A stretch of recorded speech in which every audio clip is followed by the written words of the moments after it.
जैसे अपने को पता चल जाए कि अपनी जो पत्नी है वो धर्म विरुद्ध आचरण करके पर पुरुष से रति करती है, तो हमें चाहिए उसे प्यार पहले दे करके संभालना चाहिए। क्योंकि आजकल ये गलतियां साधारण स्वरूप धारण कर रही हैं। नए नए बच्चों को ना तो हम ब्रह्मचर्य के बारे में शिक्षा दे पा रहे हैं, ना हम उनको इस धर्म के बारे में शिक्षा दे पा रहे हैं।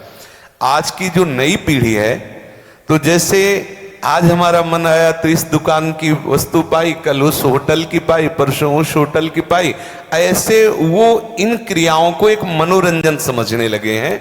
कोई धर्मशास्त्र है वो ऐसा निषेध करता है, ये बात आज तक बच्चों तक पहुंच ही नहीं रही है। कितने ऐसे बच्चे हैं जो कहते मुझे ये बात पता ही नहीं थी, और उनसे गलतियां, और कुछ ऐसे हैं कि प्रमादवश इन बातों को सुनते भी नहीं, मानते भी नहीं। अब क्या हुआ, जब उन बच्चों का ब्याह होगा तो उनका अभ्यास है। जैसे कोई एक बच्चा जब उससे परिचय प्राप्त हुआ तो उसने बताया हमारे 9 गर्ल फ्रेंड हैं।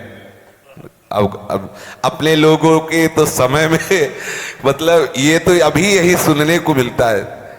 ऐसा तो देहात में विशेष पवित्रता का ये भाव रहता है, ये कभी तो हुआ ही नहीं, ऐसा था ही नहीं। 30-40 वर्ष पहले ये सब बातें कभी सुनने को नहीं मिली। अच्छा, अब जब 9 हैं तो अब उनके भी कई होंगे बॉयफ्रेंड। अब उनके संबंध कैसे हैं, अब ये तो हम नहीं जानते ना। मित्र बनाना कोई दोष नहीं है, लेकिन मित्र बन के अपनी सीमा में पवित्र रहना ये बड़ी मुश्किल बात है।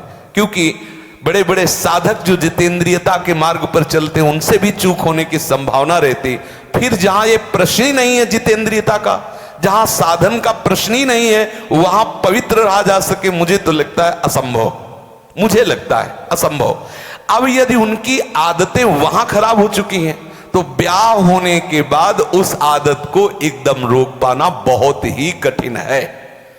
उसके मन में आएगा, चाहे जितना सुंदर उसका पति हो, लेकिन वो स्वभाव है, उसने कभी मर्यादा का पालन नहीं किया, तो उससे ये गलती हो जाना स्वाभाविक है, क्योंकि नींव खराब हो चुकी है।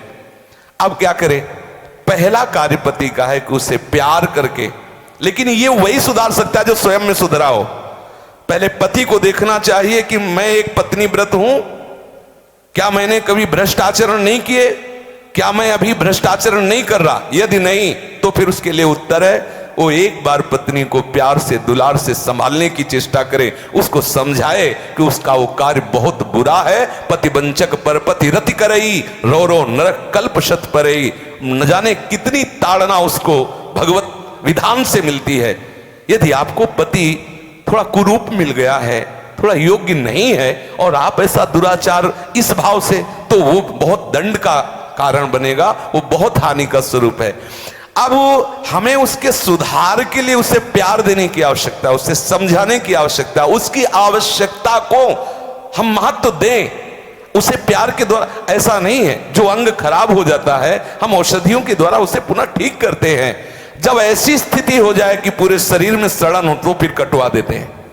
जब ऐसी स्थिति हो जाए कि बहुत बार समझाने पर भी धर्म विरुद्ध आचरण, तो फिर अपने भारतीय संविधान में तलाक की व्यवस्था है, फिर वो विधान कर ले।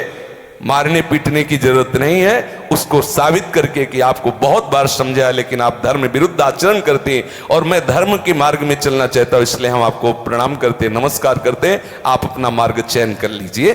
दंड देने का विधान सरकार को है, स्वयं को नहीं।